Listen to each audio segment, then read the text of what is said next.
नमस्कार दोस्तों, आरवी रोचक कहानियों में आपका स्वागत है। आज की कहानी है बुढ़ापे में गुमराह। आज पार्क जाकर जॉगिंग करने में मेरा बिल्कुल भी मन नहीं लगा। हालांकि रमेश को छोड़कर बाकी सभी दोस्त थे, मगर रमेश से मेरी कुछ ज़्यादा ही पटती थी।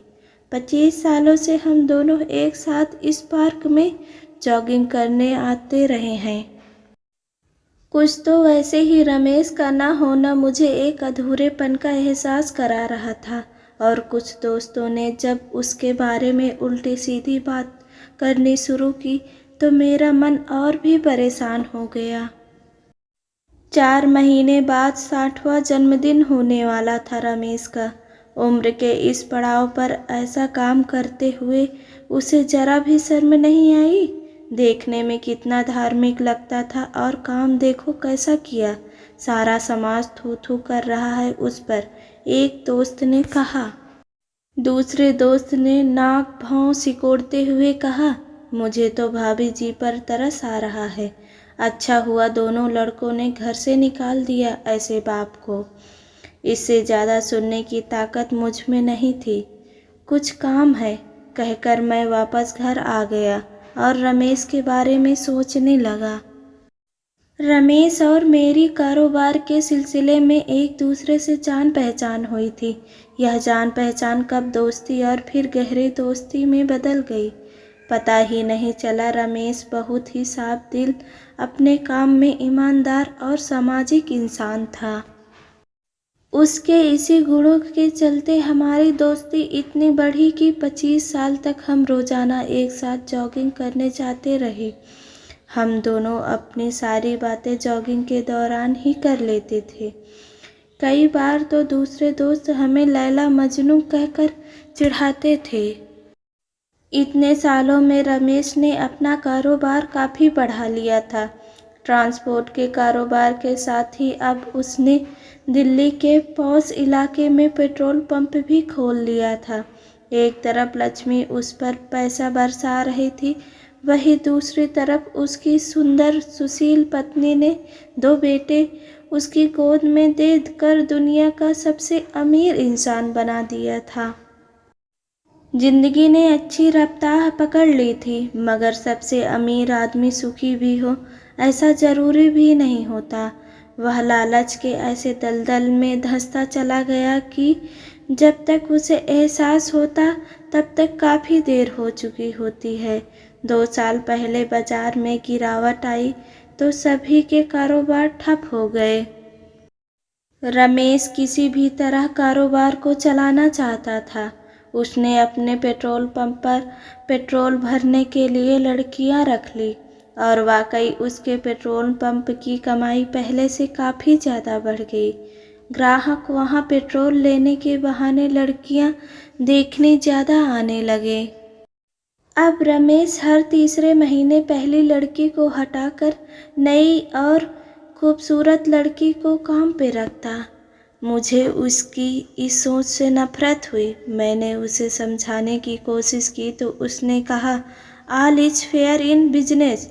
मैं अपनी आंखों से देख रहा था कि पैसा कैसे एक सीधे साधे इंसान की अक्ल मार देता है। ज़्यादातर उसके मैनेजर ही इन लड़कियों को काम पर रखते थे, पर वे लड़कियां काम कैसा कर रही हैं यह देखने के लिए रमेश कभी कभार अपने पेट्रोल पंप पर ही पेट्रोल भरवाने जाया करता था। उन्हीं दिनों एक लड़की रानी उसके पेट्रोल पंप पर काम करने आई। एक शाम को मैं उसी की गाड़ी में काम के सिलसिले में उसके साथ गया था। उस दिन रमेश ने पहली बार रानी को देखा था। गठे हुए बदन की, लंबी पतली, थोड़ी सांवली सी थी वह। उम्र यही होगी कोई 23-24 साल, यानी रमेश के बेटे से भी थोड़ी छोटी उम्र की। रमेश ने मैनेजर को बुलाकर पूछा तो उसने बताया कि यह नई लड़की है रानी, अपना काम भी बखूबी कर रही है। उसके बाद रमेश और मैं वापस आ गए। 3 महीने बाद मैनेजर का रमेश के पास फ़ोन आया कि रानी आपसे मिलना चाहती है, वह काम से हटने को तैयार नहीं है। उसे समझाने की बहुत कोशिश की, मगर कहती है कि एक बार मालिक से मिलवा दो, फिर चली जाऊंगी। रमेश ने कहा, उसे मेरे दफ्तर भेज देना। दफ्तर आते ही रानी रमेश के पैरों में गिर गई और लगी जोर जोर से रोने। मालिक, मुझे काम से मत निकालो, मेरे घर में कमाने वाली सिर्फ मैं ही हूँ। बाप शराबी है, वह पैसे के लिए मुझे बेच देगा। 3 महीने से आधी तनख्वाह उसके हाथ में रख देती थी तो शांत रहता था। बड़ी मुश्किल से अच्छी नौकरी और अच्छे लोग मिले थे।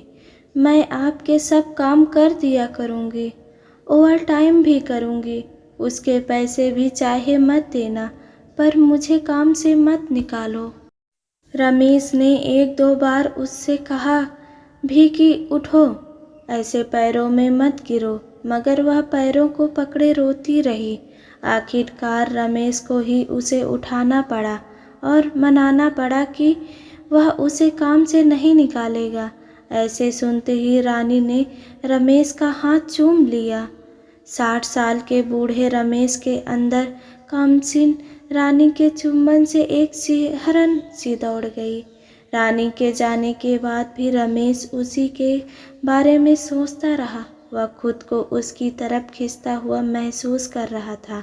1-2 बार उसने अपने इन विचारों को झटका भी कि वह क्या सोच रहा है, मगर रानी का गठीला बदन और उसका चुंबन रह रहकर उसे उससे मिलने को बेचैन कर रहे थे। उस दिन के बाद से रमेश अक्सर अपने पेट्रोल पंप पर जाने लगा। पहले वह वहां बैठता नहीं था, अब उसने वहां बैठना भी शुरू कर दिया था। रानी के दफ्तर आने वाली बात रमेश ने मुझे बताई थी, और जब उसने अपनी उस सोच के बारे में मुझे बताया, तभी मैंने उसे समझाने की कोशिश की, तुम रानी से दूर ही रहो। फिसलने की कोई उम्र नहीं होती, कीचड़ में कितना धंस जाओगे खुद तुम्हें भी पता नहीं चलेगा। मेरे समझाने के बाद से रमेश ने मुझसे रानी के बारे में बातें करना बंद कर दिया, मगर मैं बरसों पुराना दोस्त था, उसका उसकी बदली हरकतों को बखूबी देख पा रहा था। अगले 3 महीने का समय भी इसी तरह निकल गया। अब रमेश ने रानी को बुलाकर कहा, देखो, अब मुझे तुम्हें यहाँ से हटाना होगा, नहीं तो बाकी की लड़कियाँ भी यही मांग करेंगी कि हमें भी काम से मत हटाओ। मगर मैं कहाँ जाऊँगी मालिक? शहर से बाहर निकल कर हमारा एक फार्म हाउस है, वहाँ उस घर की देखभाल के लिए किसी की ज़रूरत है। मैं तुम्हें वहाँ नौकरी दे सकता हूँ, 24 घंटे वहीं रहना होगा, खाना पीना सब हम देंगे और तनख्वाह अलग। रानी ने खुशी खुशी हाँ भर दी। अब रानी फार्म हाउस में काम करने लगी। कभी कभी रमेश अपने दोस्तों को वहाँ ले जाता तो रानी खाना भी बना देती थी सबके लिए। रानी हर काम में माहिर थी। फार्म हाउस पूरा चमका दिया था उसने। रमेश को यह देखकर बहुत अच्छा लगा।